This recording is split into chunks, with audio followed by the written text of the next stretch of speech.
Ang problema, kung titignan ninyo, you look at the reports that are happening, sa dami ng bagong services ng PhilHealth, sa dami ng mga bagong payment na binibigay ng PhilHealth, nababara ang sistema.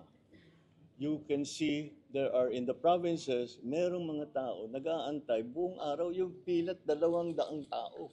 Nag-aantay, magke-claim sila. Hindi naman mahirap. Pero that's what's happened in PhilHealth. Yun ang problema sa PhilHealth. The problem is the processing capacity. Kaya ang naging priority, ang naging isa sa pinakamalaking priority sa PhilHealth, of course, to continue to provide services, to continue to provide insurance, is pag-digitalize na kayo. Patuloy kanila, that's where the effort is para lahat itong mga taong ito ma-process natin. Tuloy-tuloy naman, tuloy-tuloy.